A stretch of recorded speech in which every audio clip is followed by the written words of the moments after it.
Archives of Prasar Bharati presents the timeless treasure of golden era. I'm delighted to welcome in conversation tonight Amarnath Sehgal. Do you sometimes regret that you're perhaps better known abroad than you are in India, and your work is more widely seen and preserved in the museums in different parts of the world than they are here? Well, Rajiv, to be very frank with you, I feel happy as I am, whether my works are known here or there. The fact remains that my country at times do have a lacking of appreciation, as you know. But all said and done, there are no regrets. Whether people like my work here or they don't, the fact remains that I enjoy my life in both sides of the world. You work as primarily as a sculptor, but you also write poetry, and I've seen paintings and sketches that you have done. What satisfactions does, say, sculpture give to you? The thing is, sculpture is an ancient art, as you know. In time immemorial, everything was as if the sculptor had to produce something for the deity, to bring it something to the society so that people could worship. Not for that purpose I create, but all said and done, what you'd like to do is to create something which is perpetuates. I mean, I create a sculpture which I know will live the test of time. And if it can express certain feeling and emotion, well, naturally, it has its own elements of joy in a society that needs it. Do you have then this sense of sort of history, of eternity, of immortality, that this piece of sculpture that you create will live 1,000 years? Well, the thing is, one feels what one is doing should not die off. It should remain as it is in contact with time. But one does not create for that reason alone. One creates for the simple reason that the sculpture is expressive in its own right. You know, some of your earlier sculptures, which are on display at the National Museum of Modern Art in Delhi, have this quality of anguish and the agony of the poor, in a sense of reaching out to the heavens for solutions, for help. What kind of message do you feel you want to leave behind? Well, Rajiv, the thing is, there's a lot of pathos and suffering in society. And even if you want to withdraw yourself, you cannot. There's so much of media, it's already bringing out all this terrorism, aggression, and so on and so forth as it exists in the society. And no artist can get back from all this which hits him right into the face. If I create, I get my inspiration from the environment. Naturally, all this comes forth and comes out in my work. And there is a lot of, I mean, we had a partition of the country 50 years ago. People were without home, shelter, and so on, and food. I created work, Cries Unheard. Or people who left hearth and home even in the Middle East. I created a work which is Anguish Cries, and so on. Well, these are the things which become historic because they express the times. So I created these works, not that I wanted to, but there was no way. When I get the inspiration from the environment, I have to create. What role do you think that sculpture has, which is sort of somewhat more, how do I put this, interpretative? It's more subtle, it's more intense, but it doesn't have the graphic impact of, say, the television image. So what role does the sculpture still have? The sculpture has a role in terms of time and distance. I mean, the media has a role to the extent that, well, you can put away what you make, supposing an interview, well, it will be put away somewhere. But the sculpture cannot be hidden. It has to be in the limelight. It has to be in terms of space. It has to be in terms of environments. So for that reason, sculpture has much more of an importance because in the environment it lives, it breathes. Have you found that there is a special sensibility that is able to respond to the kind of sculptures that you do? Because your work is really being exhibited, viewed, and applauded in diverse cultures. Well, the thing is, whatever I did here or there, it has been sort of appreciated, if I may say so humbly. But all said, the sculpture has to be living with the times. I cannot do a work which is not in contact with the times or not in contact with what it expresses. That is how, you know, I live with the environment. I live with the people. I live with what they think and what they wish to do. Let's sort of look at the creative process, perhaps, and you mentioned Anguish Cries. I also remember you did a sculpture in response to the hostage crisis in Iran, which you presented to President Carter at that time, called The Hostage. If we were to look at a sculpture like that, what is the creative process that involved? I give you one little example. One day I sat in my studio and I saw the Herald Tribune. On the front page there was a photograph of a child running next to the bus. 20 buses of United Nations went to Bosnia to evacuate the people. And when the people were too many, well, they could not be accommodated. And when the buses, fleet of buses started moving, one child fell down from the bus. Nobody picked him up. And he was running, and even parents thought, let us assume he's dead for us. Now this child was lost. He didn't know where the parents are, and the buses moved away. I was so hurt and unhappy to see this, and I said, my God, if I was a child, how would I react? I showed this photograph to many people, many of the important people, like the Prime Minister and this and that in Luxembourg and other places, and I created one of my themes. In this society, if aggression and hatred is not nubbed and not eliminated, it will burn, the society will burn to ashes. And I created this piece of work in a two-dimensional form, which I gave it all over the world. Because this was something that hit me. This was something that really inspired me to create something, to give it to the society, because no amount of policemen, no amount of armaments is going to bring about peace.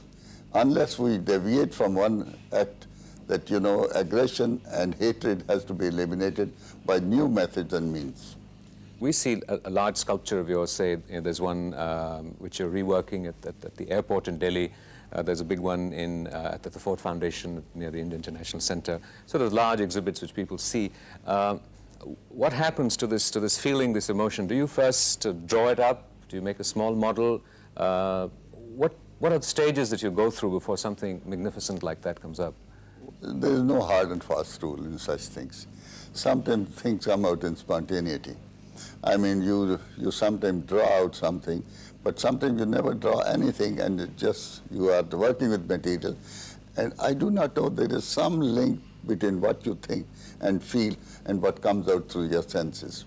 And you can create, and it just comes out as if you have dictated your senses and your hands to mold into the form that is within you. So for that reason, there is no hard and fast rule, if I may say so. I mean, sometimes you do make a little drawing, a little bit of a design and so on to bring out what your feelings are, but you don't have to do it every time the same way. You know, somewhat like for a filmmaker who's finished a film and his creativity is locked in the image of the celluloid, when you look at a piece of sculpture that you did 20, 30, 10 years ago, do you wish you could make changes to it in some ways? To be very frank with you, I sometimes enjoyed seeing my old works. I feel there is something more to it than I would like to add up anything to, because I feel that it has its own entirety, it has its own volume, it has its own impact, and it has its own intrinsic worth. I don't think I can add up. It's sometimes, you know, very satisfying to see some of your old pieces in that form, in that light.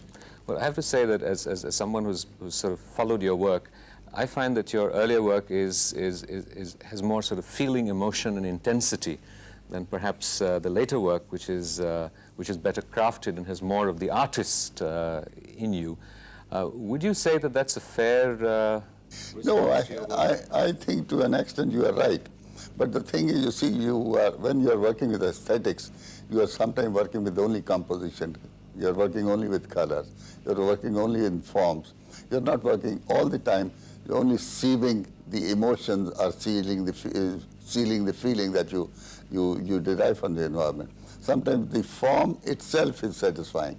I mean, the composition of the form and the way you hold the form, because that itself is satisfying too.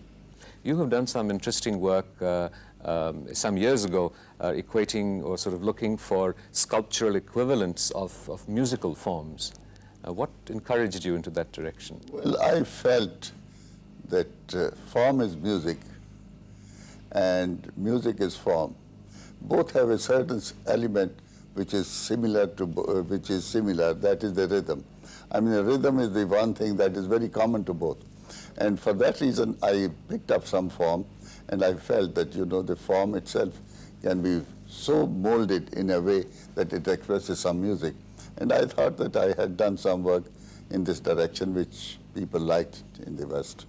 Do you feel that that the Indian sensibility, which is where you have sort of drawn your inspiration from, is a sensibility that is unique or different from the Western sensibility that you spend much of your time in? And in what ways would you say that might be so? No, I think now Indian sensibilities have also come up to a certain mark.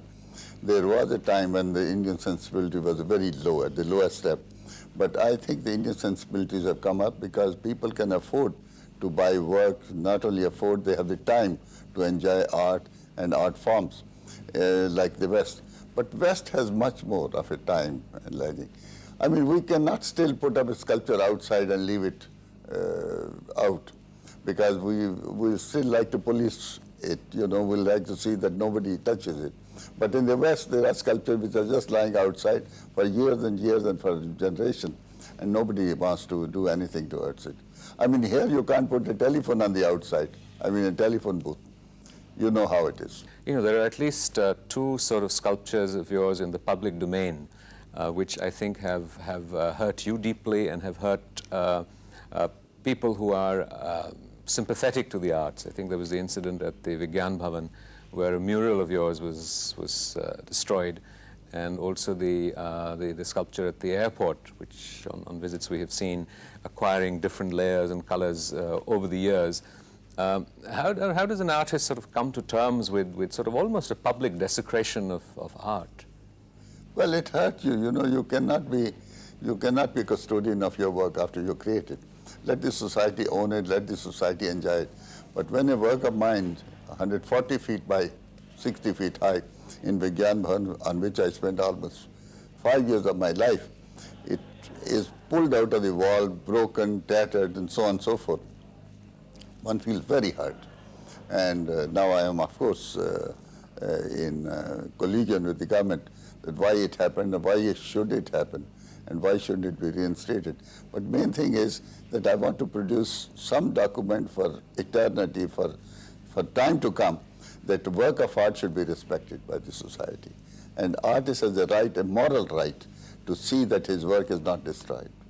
You've also sort of, as a public cause, as it were, taken up the issue of hoardings that are put up and desecrate the environment. And I've also seen that people have come up, have sort of responded to that, the advertising community, and said that, what is sort of art to one person is graffiti to the other. How have you responded to that? To be very frank with you, it was a very tough thing for me to fight a very powerful lobby. Hoarding lobby is a powerful lobby. They deal with crores of rupees and so on and so forth.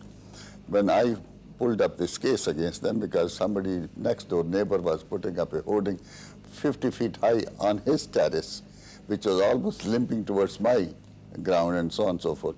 And even at night, there would be, the flopping of lights, and I had to pull the curtains at night to sleep. So I told my lawyer, I said, what do I do? So we made a writ, and the judges agreed that, well, this is certainly a trespass on the rights of the individual and so on. And then the community, the hoarding community came to senses. They said, we'll remove it ourselves. And they did. Now the people are wanting to fight even in Madras and other places, and are approaching me if I can help them. How the hell can I take up this case and leave my own profession? But the fact is that I threw a pebble in the pond in a way that, well, there should be hoarding at places, needs to be. Economically, we are a developing country. We need to advertise. We need to let people know what the manufacturers are creating. But all said and done, you cannot have free for all that. Even on a footpath there is a hoarding and so on and so forth. And that sort of a thing, or in the public places where there should not be any hoarding whatsoever. Moving away from the domain of hoardings, when does a piece of form or a piece of, or a section of lines or colors on a piece of paper become art? Ah, that's a good question. To be very frank with you, one does not know that. The only thing is sometimes when you are just making a pencil drawing and you have made the drawing, after a few hours, a few days, you see it and you find that it expresses something. There is something that is vocal in it. But that is something sometimes very rare. I mean, sometimes you write few words and you do not know that it's a piece of poetry. But it turns out to be that, well, it expresses more than the word that it has. It's just the same way. You know, the words are words, but the expression in those words are much more than the words that there are. So similarly, those little doodling and sketches, they are more expressive than just the doodling and sketches. But that is in contact with the time you begin to see. Sometimes I get the feeling that as a sensitive artist, you have so much emotion and feeling, and you experience the pain and the pathos of the community around you. And much of this is sort of struggling and seeking to find expression. And sometimes it finds expression in poetry, sometimes in sketches and in sculpture. Can you distinguish what satisfactions you derive when the expression is purely verbal, as in poetry, or in form when it's sculpture? Well, at times you move from one to the other, and you are not holding yourself tight in one compartment. I mean, I say a few words. I feel torn and lost with ample hits and knocks, but thy cozy, warm rhythm restores me at last. Well, few words sometimes are very expressive, whether it's the cuddling of your own nearby, or the environment, or the society, but it is something which is very true. Similarly, you make a sculpture. Same feeling you can give it in sculpture or in the form too. But that depends upon how you are dealing with one media to the other. You know, the medium itself has its own dictates, and you have to abide by the dictates of the medium. You work with, primarily when you're working on sculpture, you work with clay, and it's clay that you give form to, which then is, you know, you make a bronze replica or an enlargement of it. What is your relationship to something that's really inert and is, in a sense, just being used to create something much more powerful? Well, the thing is, when you are working with any medium, the medium has to speak out to you how you are going to deal with the inner feeling that you have. Not that there is a definite hard and fast rule that you dictate your feeling 1, 2, 3 into the medium like you do with the other, you know, with a computer and so on and so forth. But there is a certain element of homogeneity between the feeling and the medium. So that if you can bring those together, I mean, sometimes I switch from one medium to the other. I'm working, supposing, with clay and medium. Well, the clay is very heavy, tiresome, difficult, this, that, other. You have to make the mold, the cast, and so on. But sometimes I sit with my pen and pencil, and I feel, well, I should do some sketches. Or I write a piece of poetry. Well, these are the medium that the same way, all those feelings, the same way which get expressed into bronze or sculpture can be expressed into the other medium too. So you are changing the medium as and when you feel like, because that's the only way for you also to relax. You know, So is there a feeling of catharsis when you create a piece of work? Well, there is a definite feeling catharsis. There is a definite feeling that there's something inside you which comes out. And the media is giving you so much every day. There is never the time to do it. That's why there is always this, the artist is always under a stress. You know, we are all stressful people. I mean, the only respite for me is to have my meditation and my yoga and so on, or relax with the environments and with nature, and as you know. But otherwise, the environment is too stressful.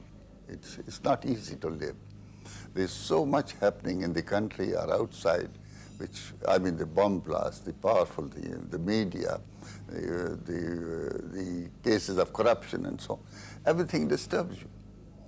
With all that disturbance, that you get within you. You feel like expressing more and more, but you cannot express too much. Everything you cannot express. For someone with that kind of sensitivity, how do you respond to both a favorable response from critics in the community and unfavorable ones? How important is that response to you? To be very frank, now it doesn't hurt me, but it used to hurt me. I used to feel very bitter at times when people leveled charges against me. It was not in terms of anything, it was more personal. If it was in terms of objectivity of forms, objectivity of praising the work, I would not mind it. But there was no objectivity. It was only a personal, why so-and-so has created this. I mean, this is not a way of criticism. All said, if any critic is to write, he should be a little more objective. He should not say, I feel. He should feel one with the people and one with the artist. What the artist has done, he should try to understand his work in that light.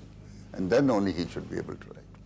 Your work was exhibited at the Museum of Modern Art in Paris, and some of your works are a part of the permanent collection there. How does, and this was more than 25 years ago, how does an emerging Indian sculptor find a place in the Museum of Modern Art in Paris? It's a great tribute to you. What happened? What was the sequence of events? Well, the thing is, when I went to Europe, it was so interesting that I had my first exhibition in Europe in Belgrade. And the Museum of Modern Art Paris, a committee of 3 people to come and review my work. And they gave a report which was seen by Malraux, and Malraux decided right away that I should be invited to the museum. It was not my decision, it was not my pushing, but it was a verdict of a committee which was sent by the Paris Museum and the Ministry of Culture to view my work. That's how it was. But the thing is, you see, it's very difficult to find a way to exhibit the work in any country in Europe. One, the galleries are limited. There are too many artists. The space is not there. The time is not there. And for any artist to go from here with all his work is not that easy. If I found a place on my foot in the West or anywhere in Europe or America, I go a few times a year, as you know. But that's my joy that I'm trying to live on both sides of the world, create here, create there, come back and be one with the environment here and there too. But the thing is, it's very difficult for any artist to have that sort of a life. It's not that easy. You have established a foundation in Luxembourg, and you have a fairly substantial ongoing presence in Luxembourg. Can you tell us something about the foundation? I was always feeling at one time that young artists do need a help. If at my own young age, if somebody had helped me, I would have been very happy. But I never found a help. So for many, many years, I was thinking I should make a creative fund, which I did and made it in Luxembourg. I registered it in Luxembourg, which was inaugurated by the Prime Minister, who is now the head of the EEC, Jack Senters. He was very happy, and Couillard was very happy, the ex-Secretary General of the United Nations, that I was making this foundation. It has been working. It doesn't have too much of money. I sell my work many times, and I give it to the foundation. At the moment, 2 artists are here. I'm sending one from here to Europe also. I keep doing all the time something or the other for one artist or another who is deserving. But I'm not the only one to do it. I mean, after all, my arms are limited, my pocket is limited too. I would like to do more and more. And I hope gradually I feel that the foundation will get more and more momentum from the society here and abroad.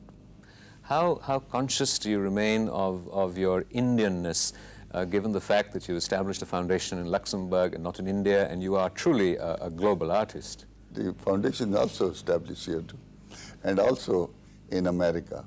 I'm wanting to put it in few countries. In fact, it's registered here also, and we are helping many artists here. In fact, it has quite a bit of money here too. So it's not that it's only abroad. Because I feel that I, being an Indian, would like to help my own countrymen more. More and more my countrymen should be able to go abroad, see the work, exhibit the work, and if possible, be able to make the best of their own means and methods.